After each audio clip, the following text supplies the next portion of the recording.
Xbox fans, we've got some potentially bad news. So to summarize this whole video up into 20 seconds, there's a claim that Sony has paid over $750 million, $750 million to secure Grand Theft Auto 6 when it finally releases as a timed PlayStation 5 exclusive. So today we're going to investigate the probability of this, but again, this is a rumor.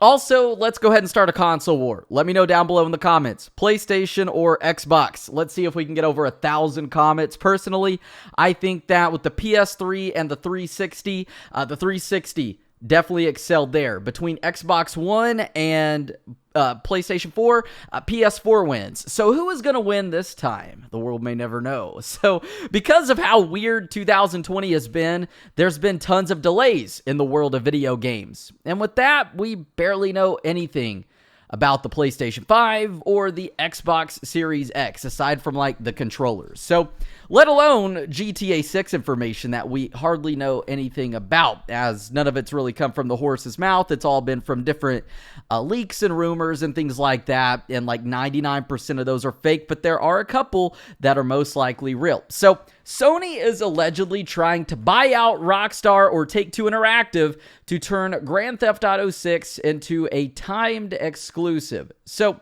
in the past year, actually, we've seen tons of different claims of Sony apparently acquiring Take-Two Interactive or GTA 6 being a timed exclusive, but there's never been much substance to back these claims up, and Sony acquiring Take-Two, that one was actually shot down by a Sony representative, but GTA 6 being an exclusive, that's something that's just kind of up in the air right now, but like I said, there's not really much evidence to back this up. Even as recent as March 2020, just a few months ago, we were hearing about these rumors. And this claim just adds fuel to that fire, and it actually comes from a user by the name of Foxy Games UK. And he's actually got a detailed video that I'll leave linked in the description going over this if you want to go show his channel some love, subscribe to him, or check out his video. But basically, in short, he claims that allegedly a multi-game deal with one of the world's biggest franchises is coming first to PlayStation 5.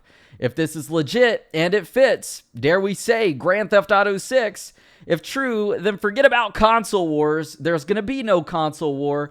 This is a wrap. And while I agree with that, I don't necessarily agree with that, because being that this would be a timed exclusive, it just means that obviously whoever paid a lot more money to have this time exclusive will win out in the short term, but in the long run, things will just balance out. But you gotta think, $750 million, almost $1 billion just for a short-term gain like this. We don't know whether or how long this time exclusive would be.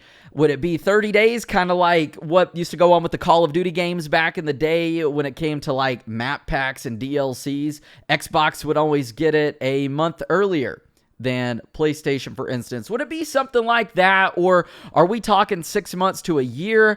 Who knows exactly? We can't necessarily speculate on that. But kind of back to the topic real quick of console wars, you know, there are very select games that could sway a console war, and those, I think, off the top of my head would be obviously Grand Theft Auto, Fortnite right now as it stands, but other than that, maybe Minecraft, but there's really no other major games. I don't think anybody's going to be mad that Minecraft isn't coming to, you know, PS5, for instance, after it being released for 11 years, but a brand new title like Grand Theft Auto 6, I think that could have a major impact, but like I said, it would probably just be in the short-term scheme of things.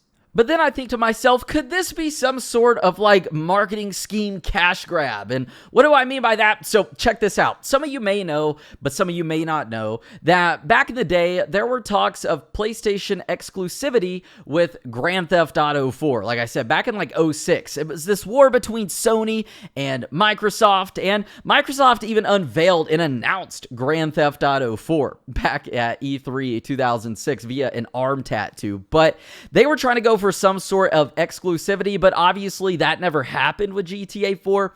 Anyways, though, back then, Microsoft actually paid over $75 million to prevent Grand Theft Auto 4 from being a timed PlayStation 3 exclusive. So because of this deal, let's say Rockstar or Take-Two Interactive made out with $75 million extra dollars just from another company, a competitor, trying to pay off this company. That way their competitor doesn't make way more money. So it's crazy. And that was back in 2006. And $75 million is a lot, but add an extra zero to that. We're talking $750 million now, because in this day and age, you know, movies or games cost way more to make than movies. Back in the day, movies cost way more to make than games. Couple 50, 40, 60, $70 million all over the place. But now games are costing upwards of like $250 million, and they're making over $1 billion. You know, Grand Theft Auto 5, for instance, within the first few days of being released. It's insane. So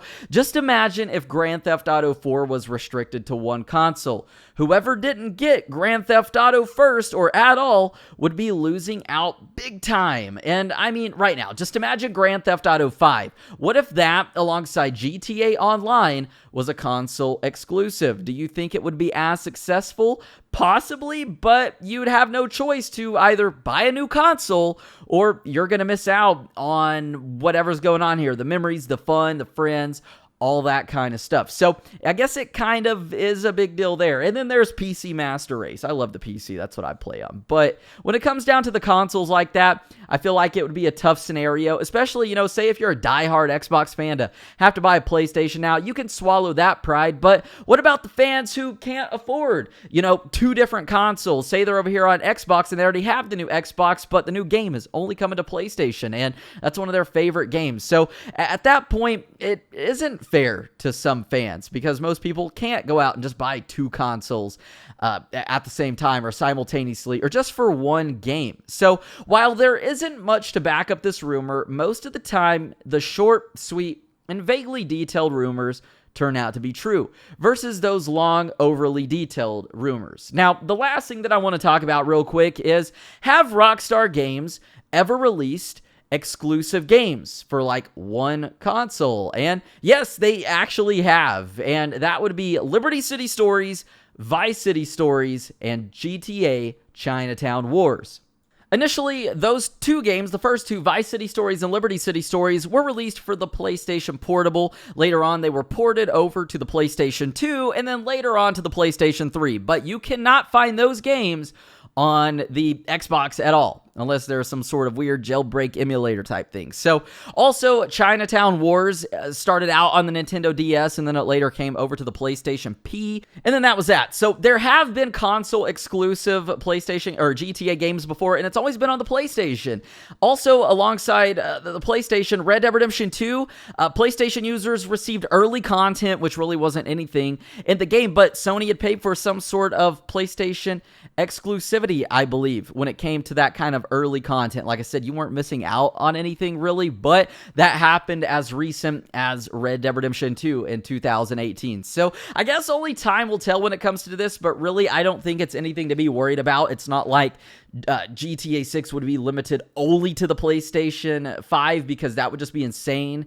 And even if they were paying $750 million to Rockstar would be stupid to take advantage of that, because in the grand scheme of things, you might make $750 million, but you're only going to sell so much on the PlayStation versus, you know, it releasing for both consoles and Rockstar making $1 billion in 3 days. So screw that $750 million, because they already made it back within the first few days of GTA 6 releasing. So only time will tell. Hopefully y'all enjoyed this kind of news recap video with what's going on in the GTA community right now. If you enjoyed, give it a thumbs up, consider subscribing, and I'll see y'all in the next video.